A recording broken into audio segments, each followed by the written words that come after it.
Everyone, मैं हूं doctor Vijay Sharma और आज हम बात करने वाले हैं बर्नौलीज थ्योरम के बारे में, जो कि फार्मास्यूटिकल इंजीनियरिंग के यूनिट 1 फ्लो ऑफ फ्लूइड का एक इम्पॉर्टेंट टॉपिक है, जिसमें से क्वेश्चन हर साल पूछा ही जाता है।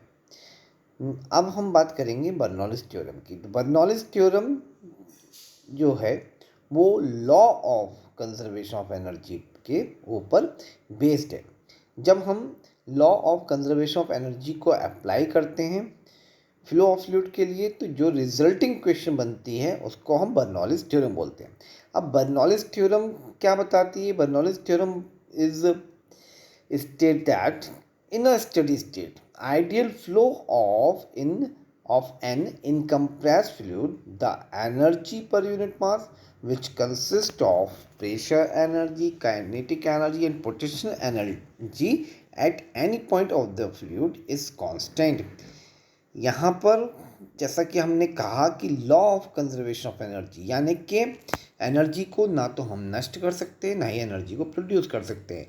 तो यहाँ पर अगर किसी एक पॉइंट पर एनर्जी, काइनेटिक एनर्जी, चाहे वो पोटेंशियल एनर्जी हो, चाहे वो प्रेशर एनर्जी हो, अगर ये तीनों एनर्जी एक पॉइंट ए पर हैं तो बी पॉइंट पर भी इन तीनों का सम इक्वल आएगा। ये तीनों एक बराबर होंगी पॉइंट ए के। तो यहाँ पर ये बर्नौलीज थ्योरम यही बता रही है कि टोटल एनर्जी एक पॉइंट पर जो है वो इक्वल होगी दूसरे पॉइंट के।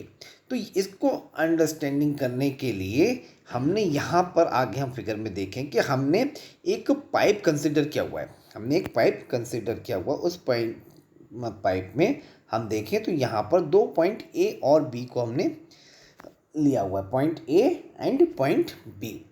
तो इधर पॉइंट ए पर क्या होगा? अगर आप देखें काइनेटिक एनर्जी क्या है? Kinetic energy is UA² upon 2G। UA² is the velocity of the fluid, ठीक है, ये होगी UA² अपॉन 2G। जब हम बात करेंगे प्रेशर एनर्जी की तो ये होगी PA डिवाइडेड बाय ρA जी, ठीक है। तो इस तरीके से हम प्रेशर एनर्जी को बता सकते हैं। इस पॉइंट पर प्रेशर एनर्जी इतनी है। अब जब हम बात करें पोटेंशियल एनर्जी, इस पॉइंट ए पर potential energy will be equal to the height, that is XA।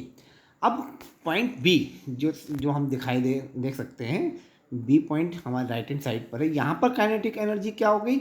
यहाँ पर वेलोसिटी ऑफ फ्लूइड कुछ और होगी, इसलिए हमने यहाँ पर इसको UB² से डिनोट किया हुआ है, डिवाइडेड बाय 2G। जब हम बात करेंगे यहाँ पर प्रेशर एनर्जी की, तो प्रेशर एनर्जी क्या हो जाएगी? PB divided by ρB multiplied by G। इसी प्रकार से पोटेंशियल एनर्जी कितनी हाइट है? XB is the height. तो इतनी हाइट के हिसाब से यहाँ पर पोटेंशियल एनर्जी इतनी होगी। तो law of conservation of energy से हम जब बात करेंगे तो हम कहेंगे कि पॉइंट ए पर काइनेटिक एनर्जी, प्रेशर एनर्जी और पोटेंशियल एनर्जी, ये तीनों का जो जोड़ है वो इक्वल होना चाहिए। काइनेटिक एनर्जी पॉइंट बी पर plus pressure energy point B पर plus potential energy point B पर। तो इस पॉइंट बी पर जो इन तीनों का सम है वो पॉइंट बी ए के काइनेटिक एनर्जी, प्रेशर एनर्जी और पोटेंशियल एनर्जी के सम के इक्वल होना चाहिए। मगर क्या होगा?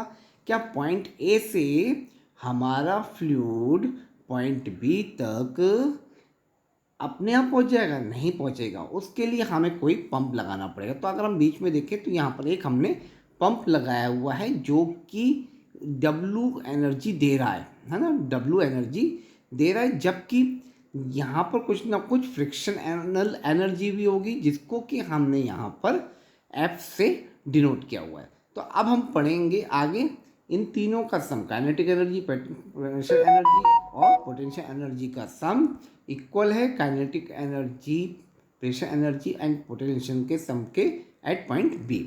तो इस तरीके से अगर हम कहें कि प्रेशर एनर्जी कैसे इंडिकेट करें, जैसा कि मैंने बताया, प्रेशर एनर्जी यहाँ पर पॉइंट ए पर PA upon ρA into G के इक्वल हो जाएगी। पोटेंशियल एनर्जी X के इक्वल हो जाएगी। Kinetic energy UA² upon 2G के इक्वल हो जाएगी। यानी कि अगर हम total energy at point B A पर बात करें तो ये इक्वल होगा pressure energy plus potential energy plus kinetic energy, जो कि हमने ऊपर इंडिकेट की हुई है।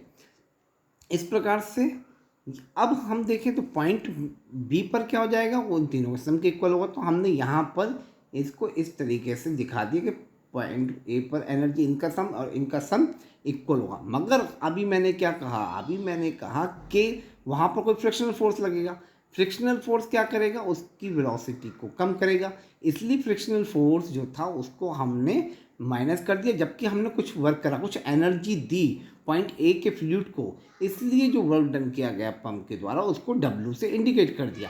तो ये फाइनल इक्वेशन को जब हम सिंप्लीफाई करेंगे, then this equation will be known as Bernoulli's equation.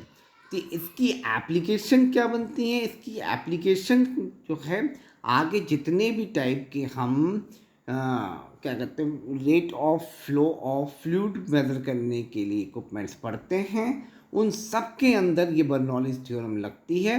वो इसी को अप्लाई करते हुए हम वहाँ पर अपने उनकी इक्वेशंस को डिराइव करते हैं और उनके प्रिंसिपल को बता सकते हैं अच्छे से। तो यहाँ पर measurement of the rate of flow of fluid करा जाएगा इस बर्नौलीज के थ्योरम के द्वारा। इसी के साथ साथ जो कोई अगर हम कोई सेंट्रीफ्यूगल पंप यूज़ कर रहे हैं, तब उसके केस में भी हम इस बर्नौलीज इक्वेशन को अप्लाई करते हैं। एक बात ज़रूर जाननी चाहिए कि हम देखें कि जब कभी भी बर्नौलीज थ्योरम को का सार क्या निकल के आता है, बर्नौलीज थ्योरम का सार ये निकल के आता है कि सारी एनर्जी एक पॉइंट ए पर जो है इक्वल है पॉइंट बी के, है ना।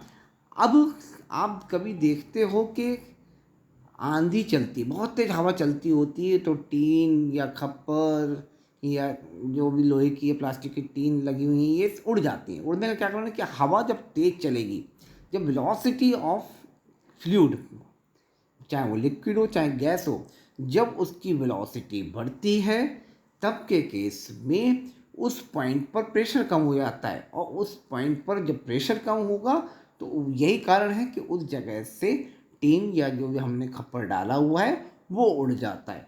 तो अगर इसका एग्जाम्पल आपको समझना है तो अपने हाथ में आप दो पेपर पकड़िए और उनके बीच में बहुत तेज़ी से फूंक मारिए। जितनी तेज़ी से आप फूंक मारेंगे वो एक दूसरे के पास में आएंगे। पंखा चल रहा है, कमरे के अंदर कैलेंडर है, पंखा तेज चल रहा है, वो कैलेंडर ऊपर की तरफ जा रहा है, जबकि हवा भी ऊपर से आ रही है, वो कैलेंडर भी ऊपर भाग रहा है। ये यही कारण है कि प्रेशर, जब हवा तेज चल रही तो वहाँ पर प्रेशर क्या हुआ, कम हुआ, और प्रेशर कम हुआ इसलिए वो कैलेंडर हमारे कमरे के अंदर जो है ऊपर को उड़ने लगता है। तो this is all about the Bernoulli's theorem and these are the references which by which we have prepared our content. Thank you very much, thank you all.